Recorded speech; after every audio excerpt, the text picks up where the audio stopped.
오늘 우리에게 주시는 하나님의 말씀은 구약성경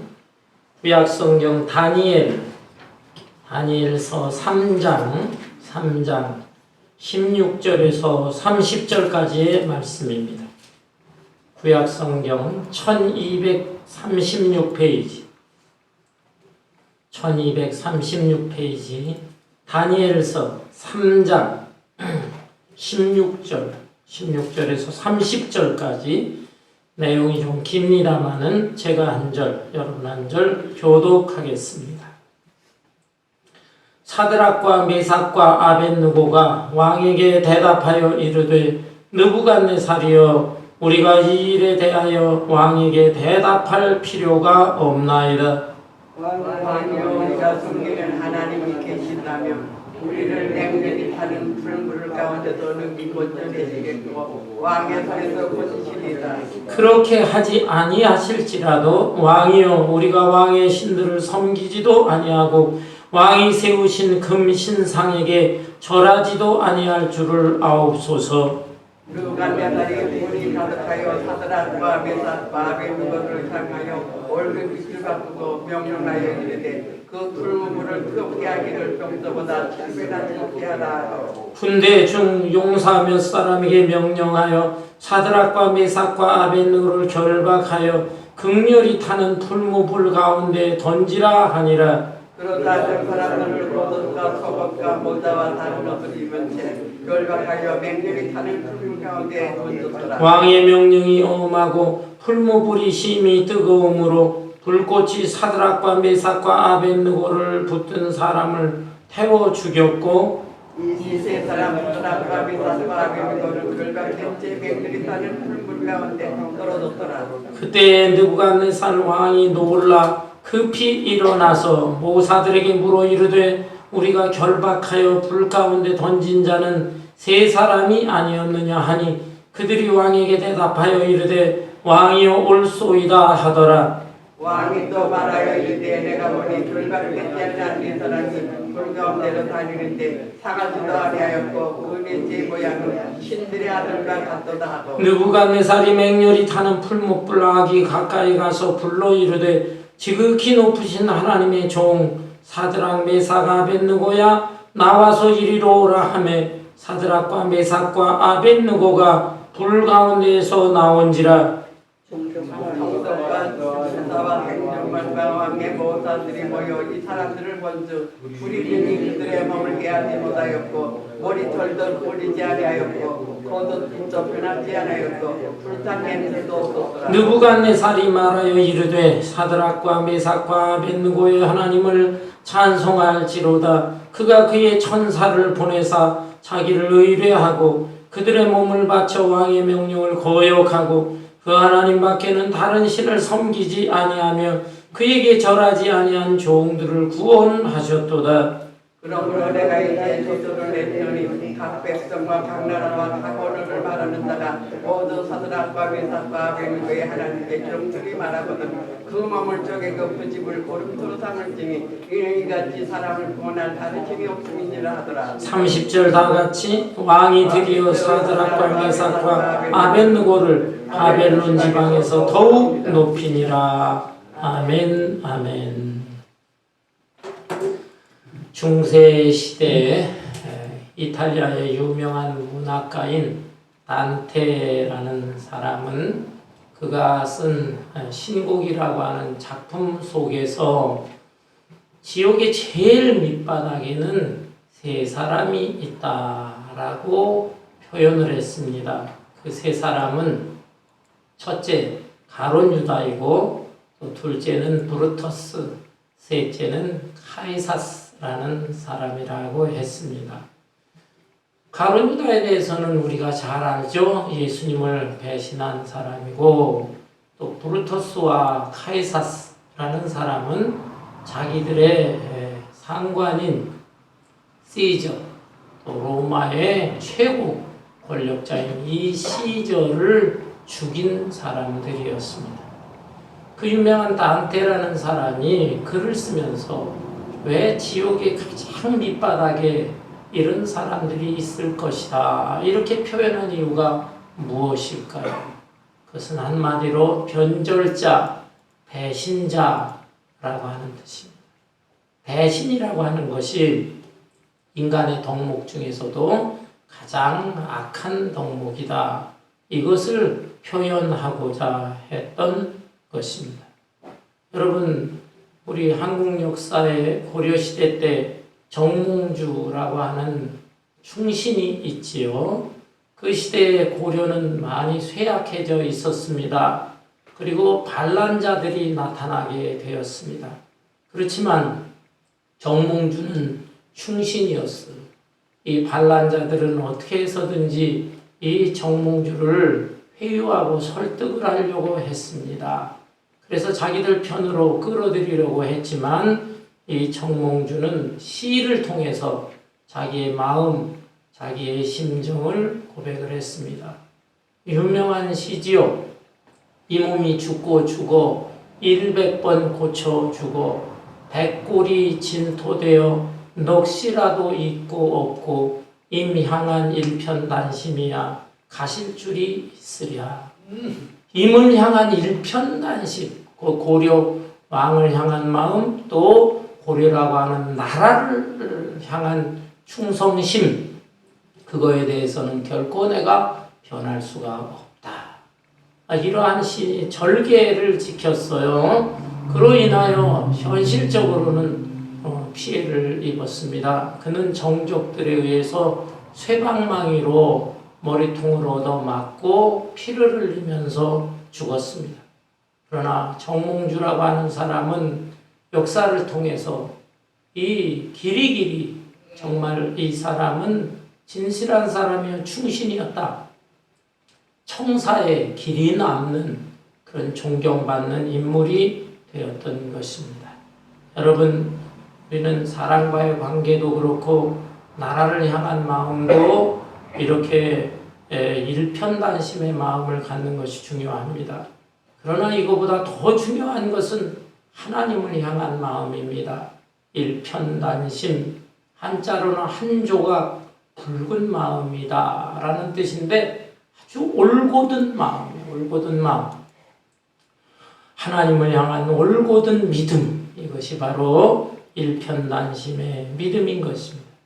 오늘 본문 말씀에 보면 다니엘의 세 친구 사드락, 메삭, 아벳느고라고 하는 이 세 친구가 바벨론의 왕 느부갓네살 왕의 신상, 그 신상 앞에 절을 하지 않음으로 인해서 그가 죽음의 위기에 처해지게 되지만 그러나 끝까지 변심하지 않고 하나님을 신뢰하게 되었을 때 그 죽음의 위기에서 벗어나게 되고 오히려 하나님께 큰 영광을 돌리게 되었다라고 하는 내용이 기록되어 있는 것입니다. 우리는 이 사순절을 위해서 정말 우리의 신앙을 한번 점검해 볼 필요가 있어요.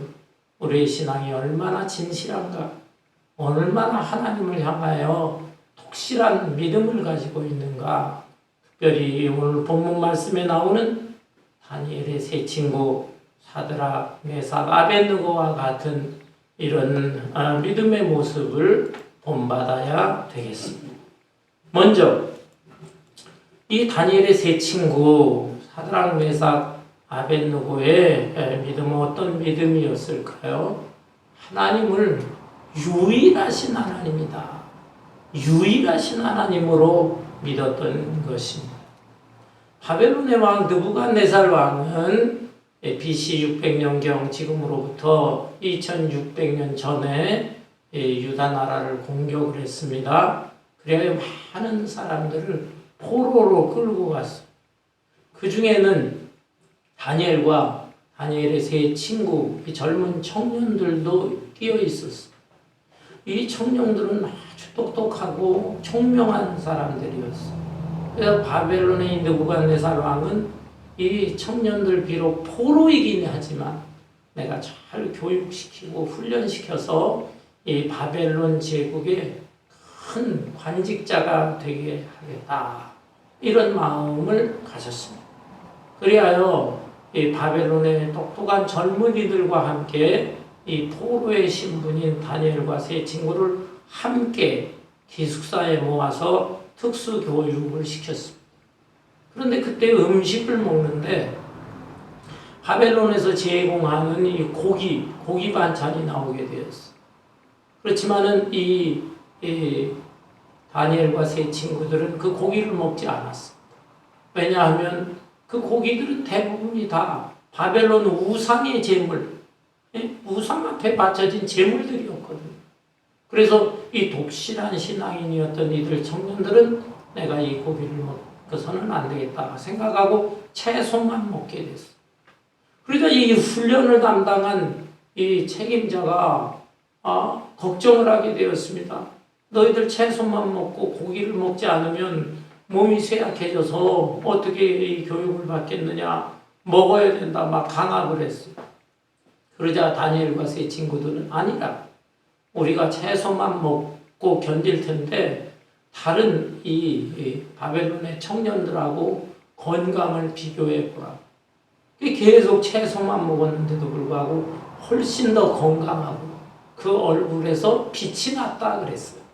그래서 이 심각한 시험의 문제인데 이 문제를 잘 극복했던 것을 볼 수가 있습니다. 이들은 교육을 마치고 느부갓네살의 총애를 받아서 바벨론의 높은 지위에 오르게 되었습니다. 이렇게 되었을 때 바벨론의 다른 신하들이 시기 질투가 생긴 것입니다. 저것들을 어떻게 하면 함정에 빠뜨리게 할까? 머리를 쓴 끝에 아주 특별한 아이디어를 내세웠어요. 그것은 느부갓네살 왕에게 왕이시여 왕의 신상을 큰 신상을 하나 만들어야 되겠습니다.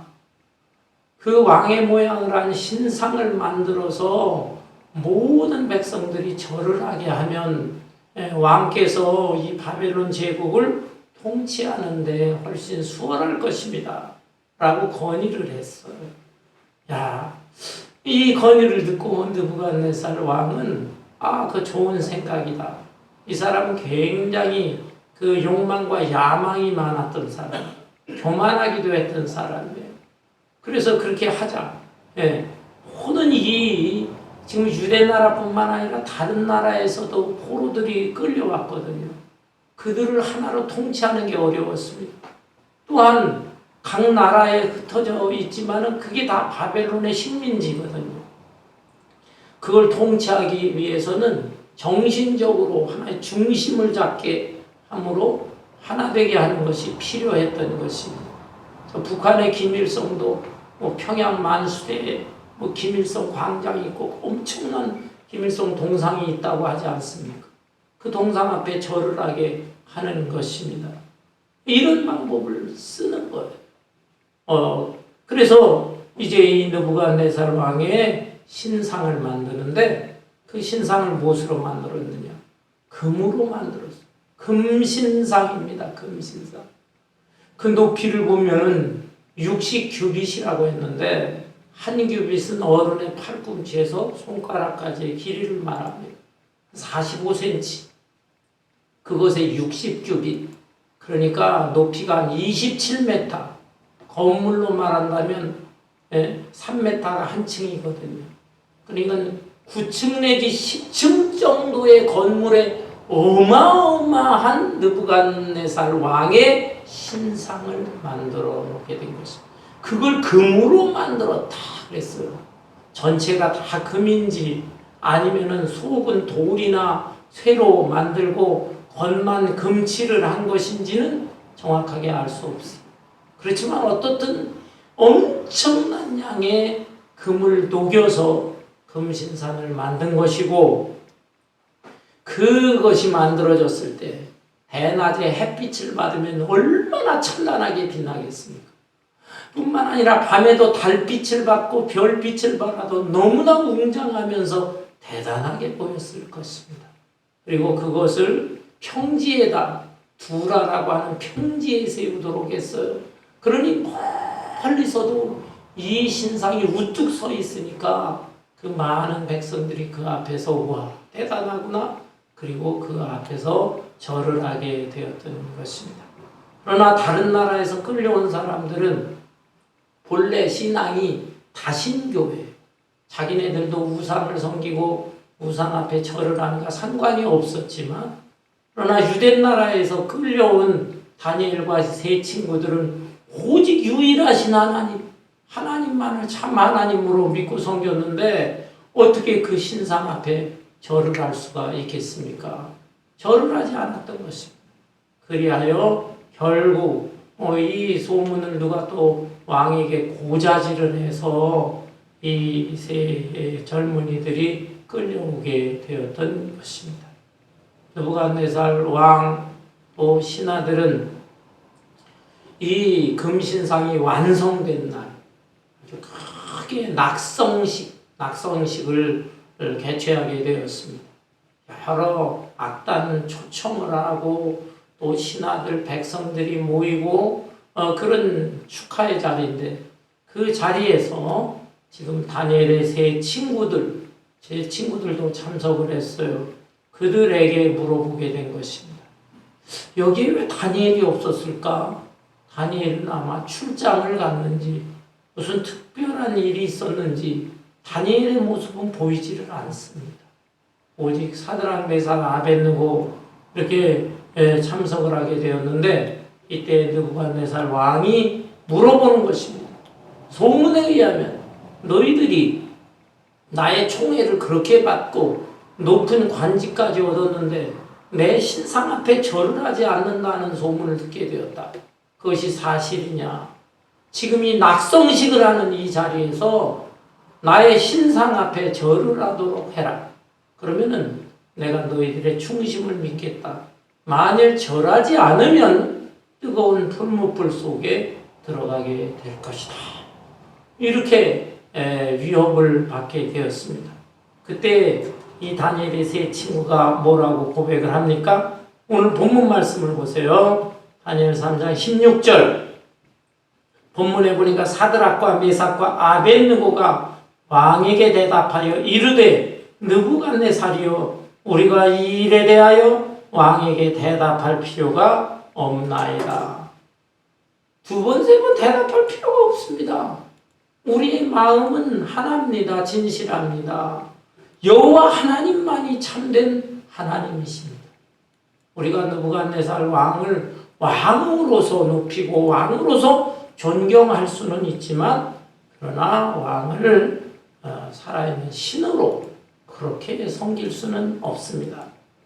단호하게 신앙 고백을 하게 된 것이에요.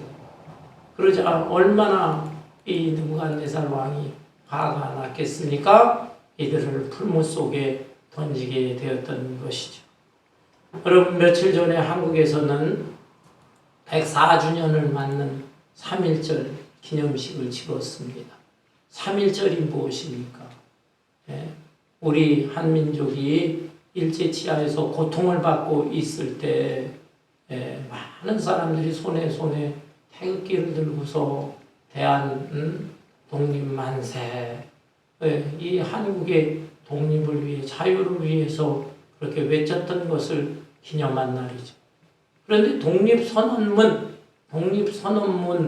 그것을 작성을 한 사람 대표자가 33명인데요. 그 33명 중에서 기독교인이 절반이에요.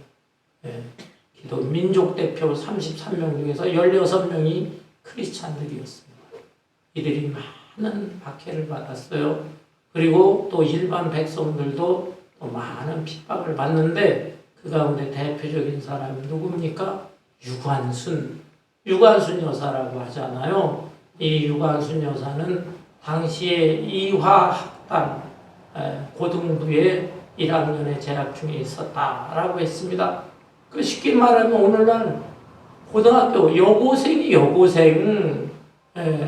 17살 나이였어.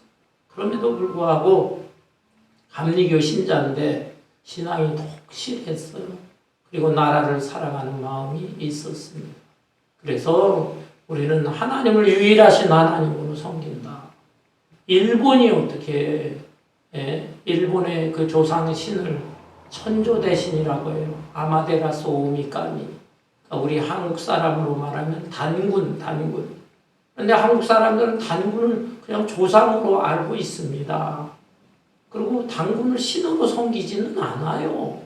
물론 단군을 신으로 섬기는 일부의 단체가 있습니다. 그런 사람들이 있기는 하지만 단군을 우리 조상으로는 믿고 있지만 신으로 섬기지는 않아요. 그러나 일본 사람들은 어떻습니까?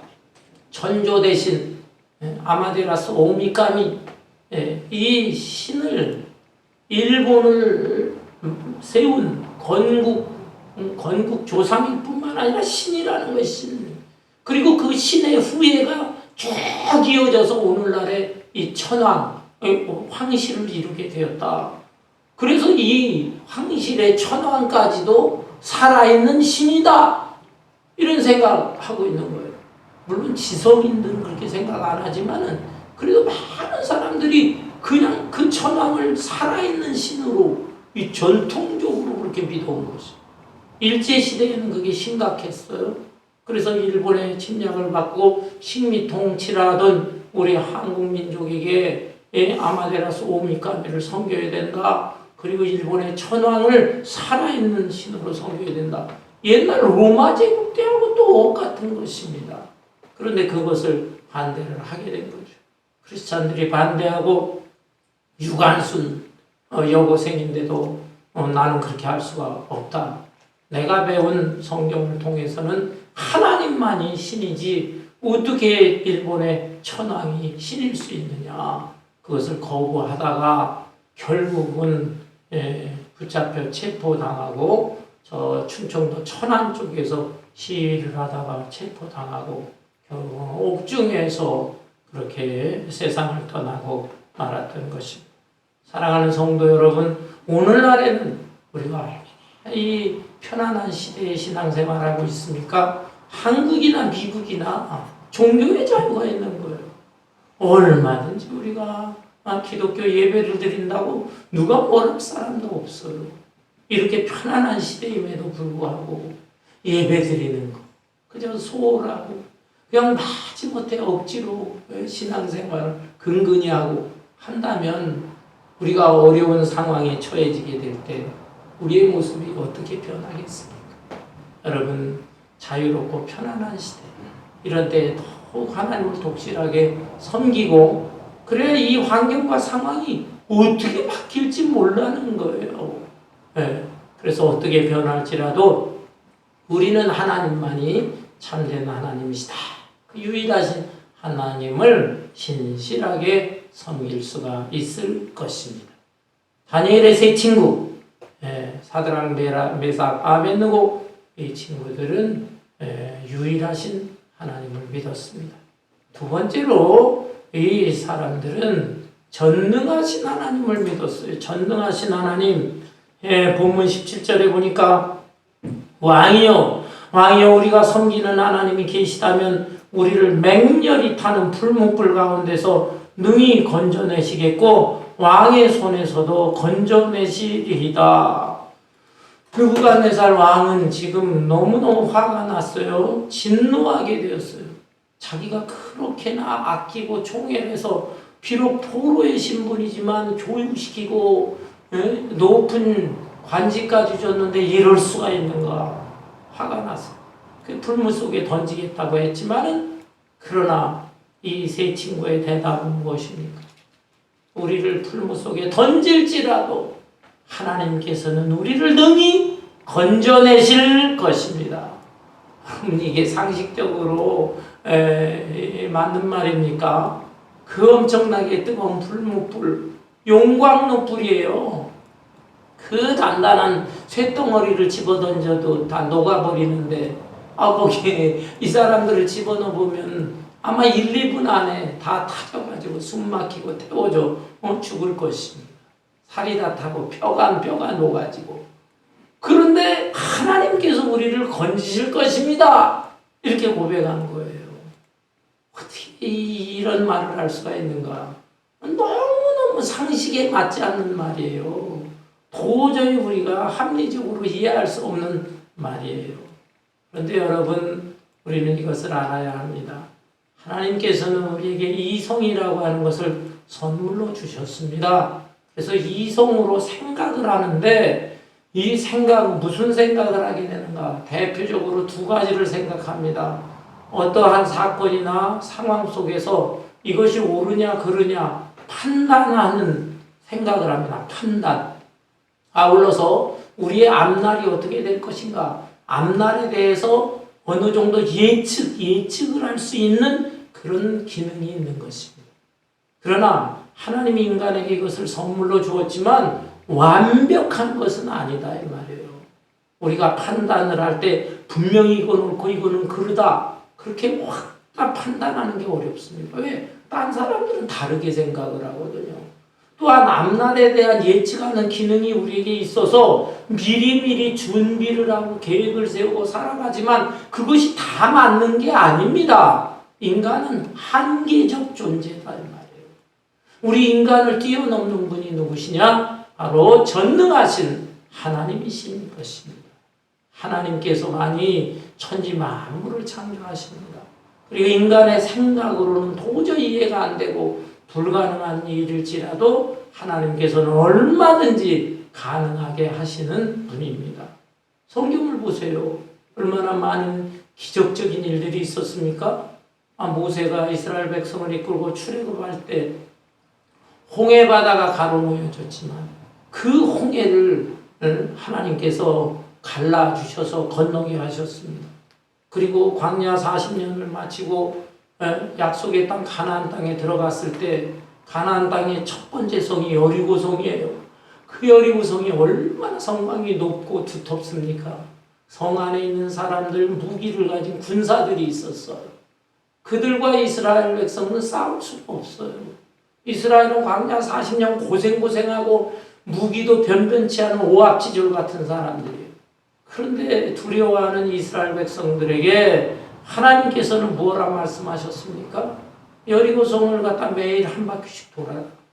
첫째 날, 둘째 날, 엿새째까지 한 바퀴씩 돌라는 거예요. 그리고 일곱 번째 날은 일곱 바퀴를 돌고 와 소리 한번 쳐라. 그러면 무너질 것이다. 도저히 인간의 이성으로 상식적으로 이해가 됩니까?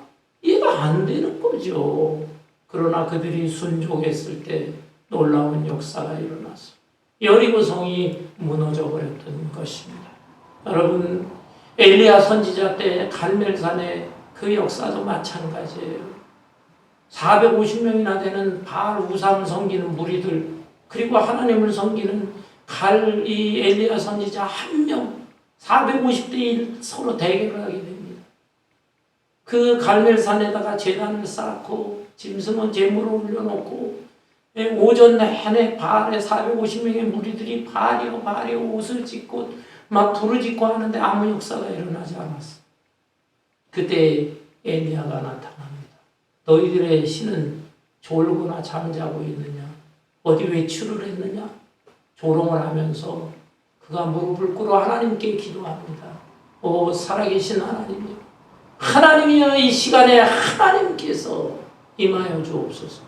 저들로 하여금 하나님의 살아계심을 보여주시옵소서 라고 하니까 하늘에서 불이 떨어져서 그 재물을 다 태우고 그 제단 주변에 아예 또랑을 파서 물까지 채워놨는데 그 물이 다 말라져 버렸다고 했습니다.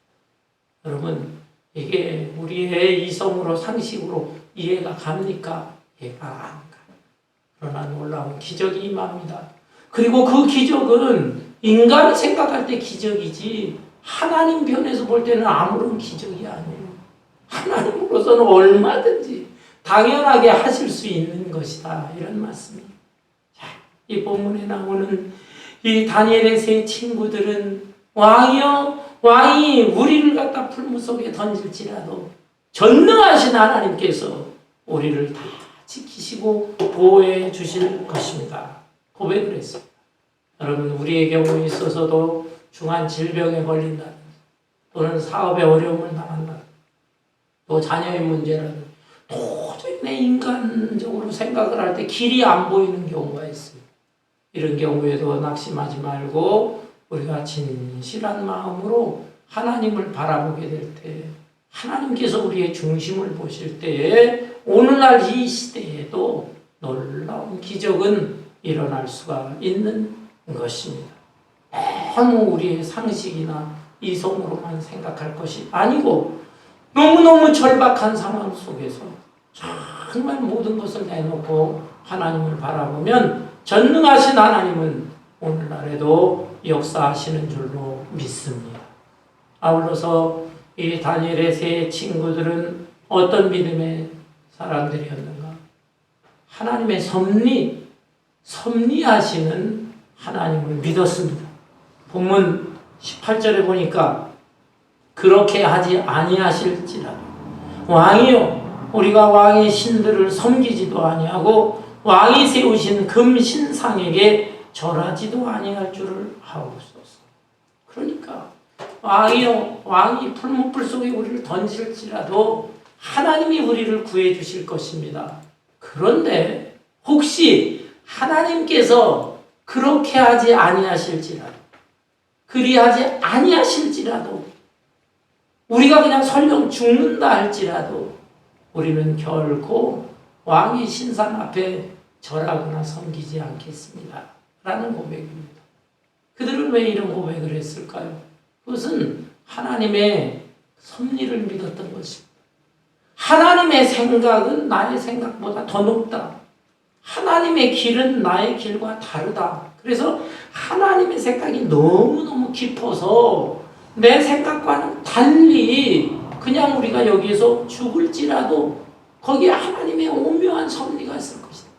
하나님의 더 깊은 뜻과 경륜을 이루실 것이다. 우리는 그걸 믿기 때문에 설령 우리가 죽을지라도 결코 우상 앞에 절할 수는 없는 것이고 우리를 그냥 풀무불 속에 던져 넣으십시오 라고 고백하는 것입니다. 정말 대단한 신앙이 아닐 수가 없습니다. 이 말을 듣고 느부갓네살 왕은 분이 가득했어요.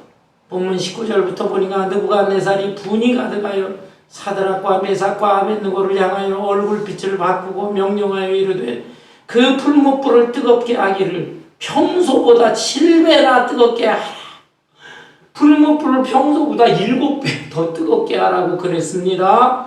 20절에 군대 중 용사 몇 사람에게 명령하여 사드락과 메삭과 아벳느고를 결박하여 극렬히 타는 풀무불 가운데 던지라 하니라. 그러자 그 사람들을 겉옷과 속옷과 모자와 다른 옷을 입은 채 결박하여 맹렬히 타는 풀무불 가운데 던졌더라.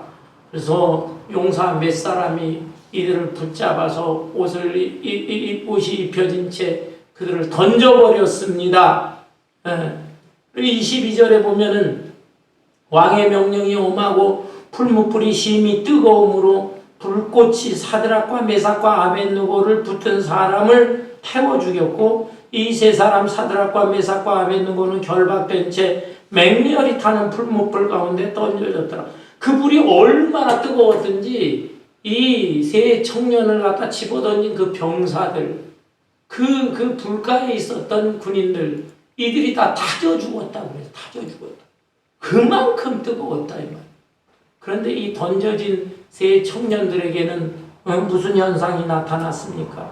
24절에 보니까 그때 느부갓네살 왕이 놀라 급히 일어나서 모사들에게 물어 이르되 우리가 결박하여 불 가운데 던진 자는 세 사람이 아니었느냐 하니 그들이 왕에게 대답하여 이르되 왕이 옳소이다 하더라. 왕이 또 말하여 이르되 내가 보니 결박되지 아니한데 이 사람이 불 가운데로 다니는데 상하지도 아니하였고 그 넷째의 모양은 신들의 아들과 같도다. 신기한 거는 3명을 던졌거든요. 그런데 그 풀무불 속에 또 한 사람이 있더라는 것입니다. 그리고 그 세 젊은이들을 묶은 끈, 결박한 끈은 타져서 끊어졌어요. 그래서 이들이 자유로워졌는데 이 세 청년들이 돌아다닙니다. 풀무불 속에서. 그런데 또 한 사람이 나타나서 또 한 사람이 같이 돌아다니고 있는 거예요. 느부갓네살 왕이 그것을 보고 이게 어떻게 된 것이냐. 3명 넣는데 왜 4명이냐. 그리고 넷째 사람의 모습을 보니까 신들의 아들과 같도다. 아마 그 형상이 굉장히 거룩한 형상인 것 같고 이 세 젊은이들을 갖다가 잘 보호하면서 풀무불 속에서 막 움직이고 돌아다녔던 것 같습니다. 여러분, 이 네 번째 사람은 누구일까요? 느부갓네살은 신들의 아들이다 그랬는데 우리 성경학자들의 연구에 의하면 아마 하나님께서 보내신 천사들 중에서도 천사장, 미가엘 천사나 가브리엘 천사나 이런 천사들은 천사장이라고 하잖아요. 특별한 천사가 아니었을까. 또한 구약시대에 성자 예수님께서 잠깐 인간의 모습으로 나타나신 경우가 있었을 것이다. 그래서 이 풀무불 속에 있는 넷째 사람은 아마 구약시대에 잠깐 나타났던 예수님이 아니었을까 이렇게 추측을 하고 있습니다. 어떻든 하나님께서 보내신 존재가 그들을 보호하게 되었던 것입니다. 놀라운 일이죠. 느부갓네살 왕은 어떻게 이럴 수가 있는가. 26절부터 느부갓네살이 맹렬히 타는 풀무불 아기 가까이 가서 불러 이르되 지극히 높으신 하나님의 종 사드락 메삭 아벳느고야 나와서 이리로 오라 하매 사드락과 메삭과 아벳느고가 불 가운데서 나온지라. 총독과 지사와 행정관과 왕의 모사들이 모여 이 사람들을 본즉 불이 능히 그들의 몸을 해하지 못하였고 머리털도 끓이지 아니하였고 겉옷빛도 변하지 아니하였고 불탄 냄새도 없었더라. 느부갓네살 왕이 엄청나게 놀랐어요. 그래서 풀무불 가까이 가서 야 사드락 메삭 아벳느고 너희들 나오너라 하니까 그들이 나옵니다. 나오는데 옷이 타지를 않고 그 다음에 이 머리털 하나 그을린 데가 없을 거예요. 그리고 심지어 불에 탄 무슨 불 냄새 같은 것도 없었어요. 너무너무 완벽했습니다. 감탄하는 것입니다. 그리하여 느부갓네살 왕은 이제 마음이 박혀 하나님을 찬송하게 됩니다. 28절에 느부갓네살이 말하여 이르되 사드락과 메삭과 아벳느고의 하나님을 찬송할지로다. 그가 그의 천사를 보내사 자기를 의뢰하고 그들의 몸을 바쳐 왕의 명령을 거역하고 그 하나님 밖에는 다른 신을 섬기지 아니하며 그에게 절하지 아니한 종들을 구원하셨도다. 와, 저들의 하나님이 구원하셨구나. 그러므로 내가 이제 조서를 내리노니 각 백성과 각 나라와 각 언어를 말하는 자가 모두 사드락과 메삭과 아벳느고의 하나님께 경소리 말하거든 그 몸을 쪼개고 그 집을 거름토로 삼을지니 이는 이같이 사람을 구원할 다른 신이 없음이니라 하더라. 왕이 드디어 사드락과 메삭과 아벳느고를 바벨론 지방에서 더욱 높이니라. 반전이 일어났어요. 반전. 오직 자기 신상 앞에서만 절을 하게 하고 자기를 신으로 섬기라고 했는데 그것이 아니구나. 이 세 젊은이들의 신 여호와 하나님이 참된 하나님이시다. 앞으로 이 하나님에 대해서 경솔히 말하는 자, 어쩌고 저쩌고 말하는 자는 오히려 그를 붙잡아서 그 몸을 쪼개라. 그리고 그 집을 다 불태워 거름터로 만들어버리라. 어마어마한 역사가 일어나는 것입니다.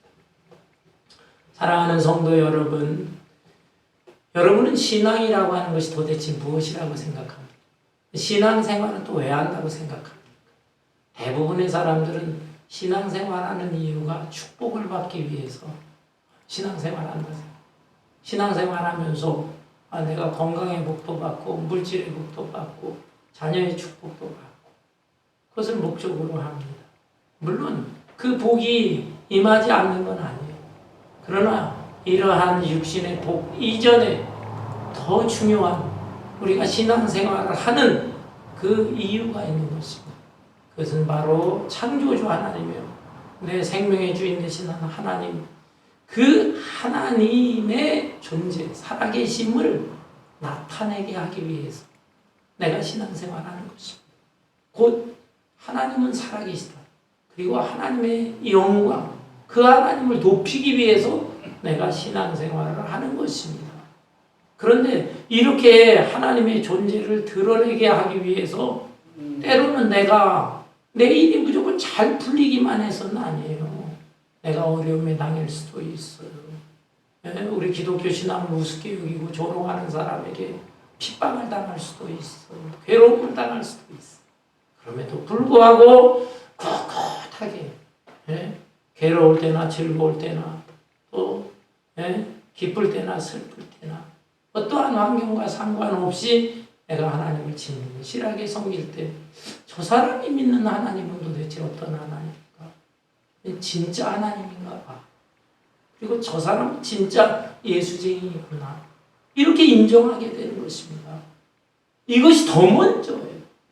이렇게 신앙생활을 하게 될 때 하나님께서 좋으신 하나님이기 때문에 우리에게 내가 너를 보니까 내가 감동한다. 하나님을 감동시켜야 돼.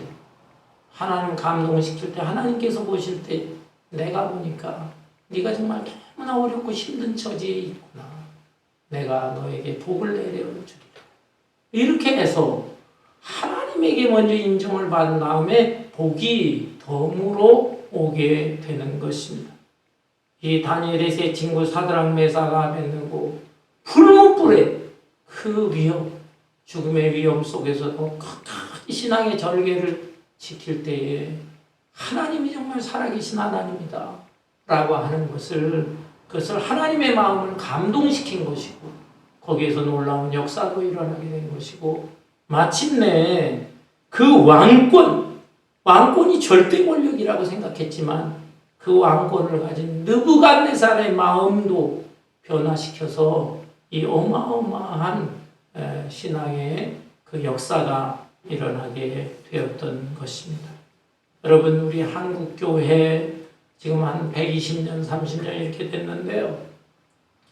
한국교회가 지금 한국에 한 4만여 교회 또 1천만 성도라고 하죠. 그 엄청난 부흥의 역사가 어떻게 일어나게 되었습니까? 그냥 되어진 것이 아닙니다.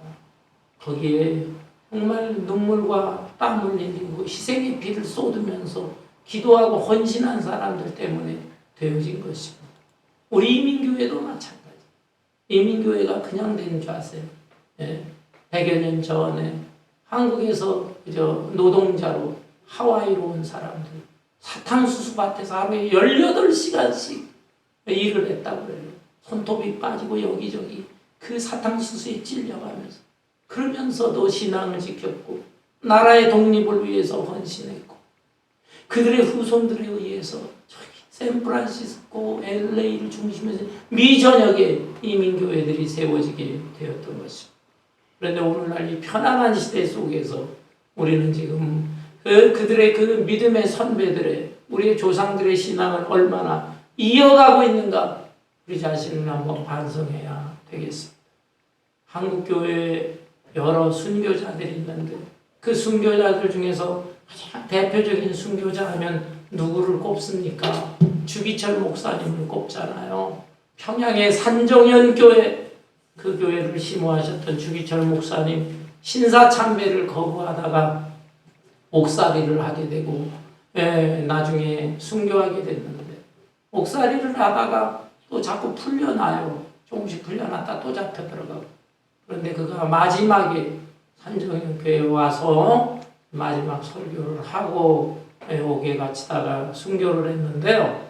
그 주기철 목사님의 마지막 설교 제목이 뭐냐면 일사각오라는 것입니다. 일사각오. 내 한 몸 완전히 죽어서라도 나는 일편단심 하나님만을 섬기리라. 일사각오라는 설교가 지금까지 이렇게 전해져 내려오고 있습니다. 그 일사각오의 내용을 보면은요, 5가지의 이 주목사님의 기원, 하나님 앞에 기도하는 형식으로 자기의 신앙의 그 마음을, 신앙심이 드러나게 된 것을 알 수가 있습니다. 그 일사각오 5가지 종목의 그 기원, 그 내용이 전해져 있는데 그것을 다 말씀드릴 수는 없고 간단하게 요약을 하면 이렇습니다. 첫 번째 기원은 죽음의 권세를 이기게 하여 주옵소서라고 하는 기도였어요. 나는 바야흐로 죽음에 직면하고 있습니다. 내 목숨을 빼앗으려는 검은 손은 시시각각으로 내 가까이에 뻗어오고 있습니다. 죽음에 직면한 나는 어떻게 해야 되겠습니까? 하나님 사망의 권세를 이기게 하여 주옵소서. 사망의 권세를 이기게 하여 주옵소서. 두 번째 기원은 하나님 장기간의 고난을 견디게 하여 주옵소서. 그들의 고문이 끈질긴 만큼 나는 더욱 기도하지 않으면 안 되었기 때문입니다. 단번에 받는 고난은 이길 수가 있지만 웬만한 믿음으로는 오래오래 끄는 장기간의 고난을 참기 어렵습니다. 장기간의 고난을 견디게 하여 주옵소서. 한번 붙잡아다가 그냥 뭐 칼로 목을 치든지 그냥 죽이면 되는데 고문만 하고 풀어주고 고문만 하고 풀어주고 하나님의 이 장기간의 고난을 어떻게 하죠? 견디게 하여 주옵소서. 세 번째 기원은 노모와 처자를 주님께 부탁합니다. 80이 넘은 어머님이 계시고 병든 아내가 있고 어린 자식들이 있습니다. 우리 어머니 금지옥욕으로 나를 키우셨습니다. 그런 내가 남의 발에 채이고 매맞아 고문당하고 상처를 받을 때 어머니의 가슴이 얼마나 아프겠습니까?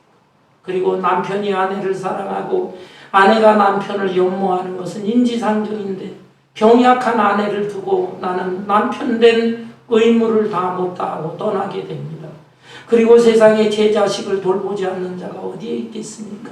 4명의 아들들이 있는데 가르칠 의무를 다하지 못하고 막내 아이는 아직 우는 어린아이인데 그것을 두고 잡혀 끌려다녀야 하는 내 마음의 심정 애처롭기 그지 없습니다. 노모와 처자를 주님께 부탁합니다. 네 번째 기원이 무엇입니까?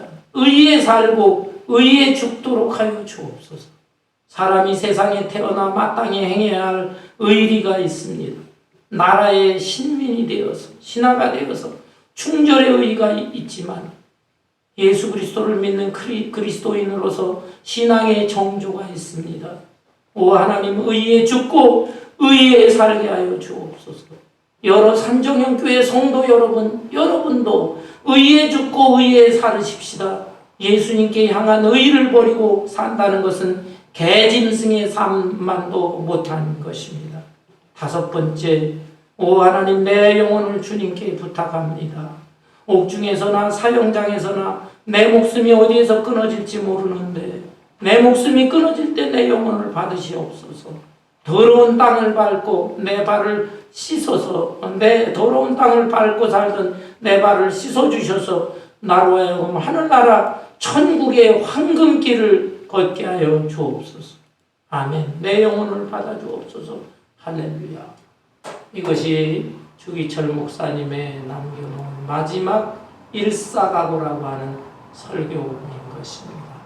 여러분, 이러한 믿음의 선배들의 후예들이 바로 우리들인데 오늘날 너무나 편안한 환경과 상황 속에서 우리는 어떤 마음 자세로 신앙생활을 하고 있는가 사순절 기간에 다시 한번 점검하면서 우리 주님과 신앙의 선배들의 얼굴에 먹칠하지 않아야 되겠습니다. 오직 일편단심, 물론 우리가 여러 좋은 사람들과의 어울리면서 살기 때문에 마음을 넓혀서 다른 사람의 생각도 받아들이고 이해도 하고 또 어떤 것은 타협도 할 수 있어요. 그렇지만 하나님에 대한 신앙의 그 충절, 이것만은 어떠한 환경 상황 속에서도 우리가 변화해서는 안 될 것이고 이 성경 말씀 속에 분명히 말씀하고 있는 신앙적 진리에 대해서는 우리가 조금도 타협하지 말고 흔들리지 말아야 되겠습니다. 일편단심의 신앙, 저와 여러분의 신앙이 될 수 있기를 주님의 이름으로 축원합니다. 찬송